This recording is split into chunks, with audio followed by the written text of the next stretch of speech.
नमस्कार, आप देख रहे हैं न्यूज इंडिया एक्सप्रेस और मैं हूं आपके साथ हिमांशु उपाध्याय। तस्वीरों में दिखाई दे रहा ये नजारा लोधी स्टेट का है।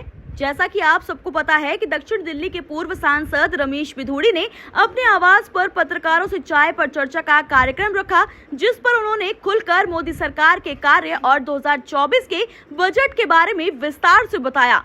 उन्होंने कहा कि इस बार के बजट में 2014 के बजट के हिसाब से कृषि का बजट 6 गुना बढ़ा दिया गया है। मुद्रा बैंक लोन सीमा 2 गुना, सड़क हाईवे बजट को 10 गुना और यहाँ तक कि मध्य परिवार नौकरी कर्मचारी के टैक्स को कम करके 10,000 से 17,500 की बचत के प्रावधान के साथ उच्च शिक्षा लेने वाले 1 लाख छात्रों को 10 लाख का लोन, ब्याज में 3% की कटौती जैसे प्रावधान रखे गए हैं। इन्हीं सभी चीजों को उन्होंने विस्तार से बताया। साथ ही आपको बता दें कि इस मौके पर प्रदेश प्रवक्ता विक्रम बिधूड़ी, पूर्व निगम नेता और पार्षद इंद्रजीत सहरावत, पूर्व जिला अध्यक्ष पार्षद जगमोहन, जिला महामंत्री बलवीर सिंह मौजूद रहे। तो क्या कुछ कहा रमेश बिधूड़ी ने, आइए आपको सुनाते हैं। बजट जो पास हुआ इसको लेकर दिल्ली की जो मंत्री हैं आतिशी, उन्होंने कहा कि दिल्ली को लेकर कोई भी बजट में खास चीजें नहीं मिली। इसको आप किस तरीके से देखते हैं कि वो बताया कि वो कह रही थी कुर्सी बचाने को लेकर ये मोदी बजट पेश कर रही है। इनको जानकारी इन चीजों की है नहीं, अनभिज्ञ लोग हैं, ये न्यूसेंस करके लोगों को गुमराह करके सत्ता में आ गए। उसी का खामियाजा दिल्ली के लोगों ने भुगता है कि 3 बच्चों को जान देनी पड़ गई। इनकी मेयर ने जून में स्टेटमेंट दी थी कि दिल्ली के 99-93% नाले साफ हो गए। हमने नहीं दी, इनकी मेयर ने स्टेटमेंट दी थी जून में, और जुलाई में आकर दिल्ली का क्या हाल हुआ सबने देखा है। तो इनकी परिपक्वता का, इनकी नॉलेज का, इनकी क्रेडिबिलिटी का तो ये उदाहरण है।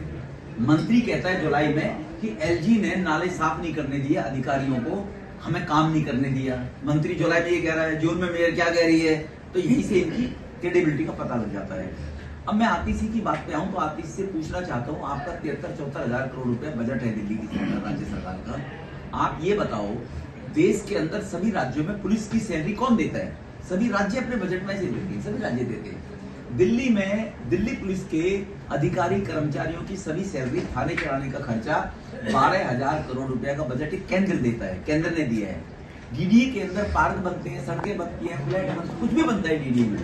तो डीडीए का अपना बजट है लगभग 40,000 करोड़, लेकिन वो उसके रेवेन्यू से भी, लेकिन 8800 करोड़ 8,800 करोड़ रुपया केंद्र सरकार फाइनेंस बजट में से दिल्ली को प्रोवाइड करती है। कूड़े के ढेर हटाने के 3 प्लांट लगे हैं, कोकला में लगा है, उधर गाजीपुर में लगा है, एक वहाँ पे लग रहा है करनाल रोड के ऊपर बरसवा की तरफ। तो ये 1145 करोड़ रुपया ये किसने दिए हैं, ये पूछना चाहता हूँ कि आपने बजट में से एलोकेट किए थे क्या?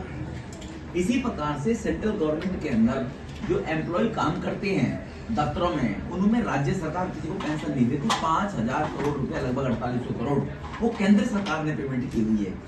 दिल्ली के अंदर जो अस्पताल चलती है केंद्र सरकार की, ईएसआई की, Safdarjung medical hospital, RML hospital, ये सेंट्रल गवर्नमेंट की हॉस्पिटल है।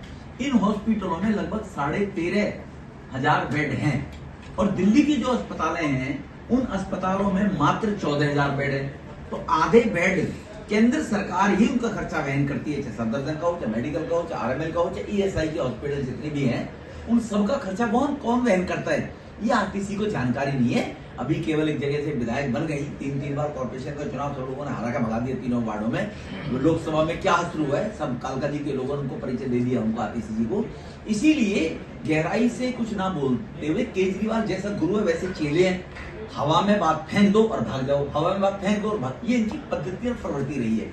तो ये जब उनको बताया जाएगा कि ये पैसा कहां से आया, मैं 5,50,000 करोड़ रुपए की बात नहीं, 5 लाख करोड़ रुपया जो खर्च हुआ है मेरठ हाईवे से लेकर, बॉम्बे हाईवे से लेकर, द्वारका ईस्टर्न और वेस्टर्न पेरिफेरल को लेकर 20,000 करोड़ रुपए के जो पैसा लगा है, वो क्या दिल्ली सरकार ने दिया है क्या? दिल्ली में जो ट्रैफिक दिल्ली को क्रॉस करते हुए पंजाब की तरफ जाता था, हरियाणा से, यूपी से, और पंजाब की तरफ से हिमाचल से जो आता था और लखनऊ की तरफ जाता था, इधर जाता था, वो दिल्ली में होकर गुजरा करता था। पॉल्यूटेड दिल्ली हो चुकी, जाम लगा करता था।